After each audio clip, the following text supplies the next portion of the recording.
This is Carl, the emerald tree boa, one of the most beautiful snakes on the planet, in my opinion. One of the snakes that really got me into reptiles really hardcore when I was younger. I've talked about it. The book Living Snakes of the World by Mertens actually had an emerald tree boa on the cover, and I was obsessed with them. Now, most people think that emerald tree boas are pretty aggressive. They are a little bit defensive. They have the largest teeth of any non-venomous snake. So Jessica's gonna go ahead and make a rainforest today, which is where these guys are from, South America in the rainforest. Beautiful. So first thing we're gonna have to do is get Carl off of here. I'm going to just see if I can do it really gently. Again, a lot of people think these guys are kind of mean animals. The truth is they're usually pretty good. They're not really a handling animal. I'm going to need a little snake hook just to make sure. Because like I've mentioned in the past, now is not the time to get bit by a snake with my treatment, right? I don't want to have anything to do. So I'm going to just very gently keep his head going one way, and then I'm going to just kind of unravel him over these trees. It's a pretty big snake. This snake is probably, pushing close to 6 foot in length. But of course, they always stay coiled up in one spot. You guys can be a little tricky getting out. There's no doubt about that. I have to just kind of act a little bit like a branch. My arm is now the branch, and we just got this last little bit of tail wrapped around here. You got to be really gentle with these guys when you're unwrapping, because you don't want to break any spines or anything like that, and they really hang on tight. But as you can see, an emerald tree boa, although not a handling snake, and I never suggest people handling arboreal snakes like emerald tree boas and green tree pythons on a regular basis, but to take them out once in a while is not a problem. And look at how stunning that snake is. Be holding an emerald tree boa like this, it's literally like a dream come true. But I tell you what, these guys have some pretty big teeth, and I'm actually going to want to show you those teeth. So I'm going to need a little help from Mike. That's really close to your arm, Mr. Brian. Just hold the snake. What I'm going to do is super gently, I'm going to just get him up here by the neck, and I'm not going to grab him hard. Just going to grab him really lightly, because I want you guys to see these teeth. Oh. You can really see. Look at the size of those teeth right there. I mean, those are giant. The largest teeth of any non-venomous snake. I mean, those have to be pushing a ½ inch plus. And trust me, getting bit by something like this would not be something I'd want to do. But like I said, you can see Carl, even after doing that, it's completely fine. I can touch his head. I mean, it's an absolutely beautiful snake. So we have a holding tub over here. We're going to put Carl in. We're redoing his enclosure to make this into a beautiful rainforest. And this will be a perfect holding pen for him. He'll just wrap up on this rod right here and get comfortable in no time, and he'll be fine. We'll check back on him, make sure he's really good. But now it's up to Jessica to beautify that enclosure. Gotta figure out what plants I want to use in Carl's enclosure. I've tried so many different plants in there, and he kills all of them. We're gonna try the ZZ plant. It's pretty sturdy. He might knock it over, but it's super resilient, so even if he knocks it over, it'll probably still keep growing. I have 2 spots that are up in the corners of the cages that need like something either that's gonna hang or vine up. Calatheas and philodendron micans. So those will look nice in the corners. We need a couple just more like ground cover plants. Let's try this calathea too, because it's got really nice big leaves on it. These are rabbit's foot ferns, and they're super easy to propagate. You just snip off the little rhizomes, put it in the dirt, and it'll grow. We got all our plants. Lori actually went and got us a couple bromeliads. Use this pretty purple one here. What we have to do before we can get started planting is, this is like a swamp. So we're gonna pull probably about 75% of it out, put in new ABG, because this is what it looked like when it went in there. And we'll get our plants in there and hope Carl doesn't destroy them. So we've run into a problem. When you're doing a bioactive enclosure, you usually want to use like a screen. And we did. I used a weed barrier because we ran out of screen, and it has disintegrated. So this is going to be a huge mess to clean up. No, no. Down you go. So what seems to be the problem, Lisa? RJ is knocking over all my bins. I need to get down my aisles. Look at him. You need me to put it back then? Yeah. I know. Oh. Yeah, that feels great on the back. Oh God, you're getting heavy. This is the best part. Make sure he doesn't climb on the cart. RJ, relax, buddy. Relax. Still just such a majestic animal. I mean, there's something about him. You know, it's funny. I've actually had a handful of emerald tree boas throughout my life. Carl is just absolutely stunning, of course. And then there's Amazon basins that have much more white on them and are unbelievably beautiful as well. Hopefully we can get some of those when we get across the street for sure. The interesting thing about emerald tree boas, as babies, they're born red. And they go through what they call an octogenic color change. Now, why are they born red and then turn green as they get older? When they're born live babies, typically they're born on the ground. 4 to 6 months of their life, they're going to spend most of their time closer to the ground because they're going to be eating things that are on the ground more, like lizards and maybe small rodents. As they get older, of course, they're going to switch their diet more to birds. When they're red, they blend in well with all the foliage, all the flowering, and all the reds that are in the bottom of the canopy. And as they get older, anywhere from 4 to 10 months, they start to go through that oncogenic color change to green. And then they start moving up into the canopy, up in the trees, and then they're way up top in that canopy, and that green actually blends them in with the canopy. And of course, that's the ambush hunters that they are. When a bird comes by, they grab them. Ultimately, why they have such large teeth is because when a bird flies by, they have to be able to snag them. Miss that bird, it might be another month before another opportunity for a bird to come by.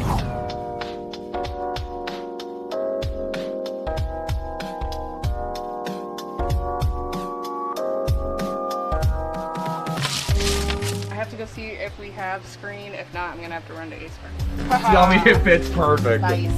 Maybe aren't the best scissors for this. These guys are boas, and they have live young, live little babies that are so absolutely adorable. They're incredible. And they can have anywhere from as low as 6 babies all the way up into the mid-teens. Now, that's a huge litter of babies, and they're born pretty big. And like I mentioned, red and beautiful. Unlike the green tree pythons, that could be born red or yellow, majority of the time yellow. These guys really always are born red. And then they go through that change, and it's interesting because there's always a little bit of green on them when they're babies. And then the green kind of expands and the red retracts over time. That can happen anywhere. Sometimes I've seen it 3-4 months. Sometimes it's been 8 or 10 months before they go through that color change. But it's just incredible. I mean, they're just such amazing, amazing animals.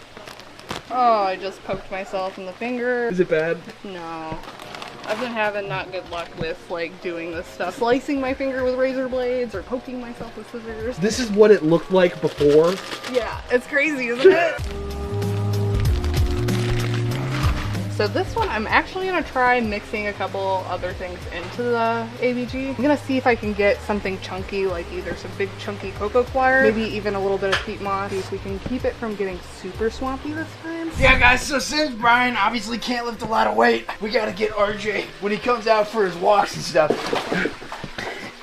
But when he comes out for his walk, he does like to cause a little bit of havoc, so we gotta get him back in his spawn. He's been out all day. He's had plenty of time to walk around. So, he knocked over all the tubs. Your tubs? Oh, he's shedding a lot. So you gotta put him back. Alligator. He's so heavy. He's gotta be like 100 and some pounds. Sorry, that's my fault. She spoils him a lot. This is the baby.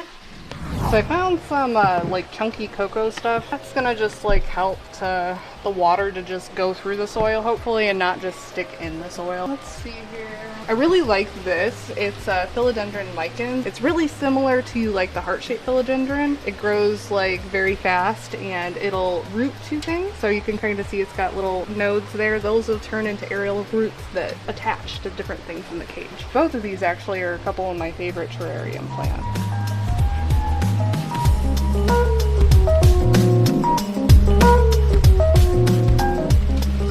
Stick this, just gonna leave it in its pot. I don't want to put it too far into the dirt so it can have more room to drain out. We're gonna plant some other plants in front of this though to disguise the pot. I think I'm gonna add one more tall plant right here just to kind of fill in this. Another one that has crazy roots. Oh wow, yeah. Whoa. Emerald tree boas were a big part of me being just absolutely enthralled with snakes when I was younger. When I got that book that I told you about that was on the cover, there was actually a emerald tree boa, and then inside there was a picture of a baby which was red. And I tell you what, if you could wear out an image looking at it, I would have wore that image out. I literally looked at those 2 photos, I mean thousands and thousands of hours. I used to literally just prop it up, sit in a chair, listen to music, and just stare at that picture. One day, never realizing that I was going to have an opportunity to work with a beautiful animal like Carl. And today, his upgrade is going to be epic. Okay. Oh, you want to learn? So this one, like I was saying earlier, the philodendron lichens, it climbs up and it holds on to stuff really well. So I'm going to plant this at the bottom, at the base of this, and see if it'll climb up the tree. What did you call that one? Philodendron lichens. What? Philodendron Mike. What? Philodendron lichens. Yes, yep. Okay. So make sure that these get watered and they don't die up in the corners, please. Yeah. We didn't really talk about it, but when our COO Chuck was here the other day, he actually helped me and he taught me all about this ROS, so it's reverse osmosis system. Osmosis? That's it, yeah. Basically what happens is we used to get the refillable jugs and we'd have to like fill our mister systems and then climb up a ladder and fill the foggers and all that stuff. It is all right through the hose system and main water source, so then it comes out basically the TDS or total dissolved solids. It comes out 0, so now our lines won't get plugged up. I can just turn this on, then we get a giant bucket full of fresh, clean water that we use for all that other stuff. And on top of it, this is a waste line, so it produces a lot of bad water, unfortunately. And then we can take that water, fill up buckets, water plants with it, so that way they get all the minerals and all the good stuff from that too. So let's turn on the mister for Jess so she can water everything from there down here all the way. And then I also have it all the way over to Dolly, our green tree by Salt and Pepper, so that goes there. But all I have to do is right here is push this button. Mister's around right now, so let's go see what it does that.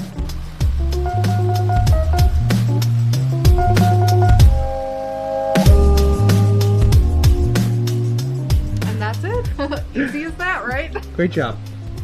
So Jessica finished up on the enclosure. I'm excited to see it. I always like to wait till she's done to actually see what she did. Oh gosh, yeah, that is absolutely incredible. That's like a little miniature rainforest. And it kind of shows you a little bit why they go through those octogenic color change. Down here, we've got this color, more of a red color. That's where the emerald tree babies are gonna hang out, maybe here, waiting for prey from the ground. And then of course, as it gets bigger, you're gonna get more canopy up here, and that's when they're gonna go up top. So this looks great, Jessica. It looks so beautiful. It looks so much better than it did. Oh yeah, my I God. needed a revamp for so long. Oh my God, but it looks great. I love the little pops of plants up top. The whole thing looks absolutely incredible. So let's go ahead and get Carl in there and see how he likes it.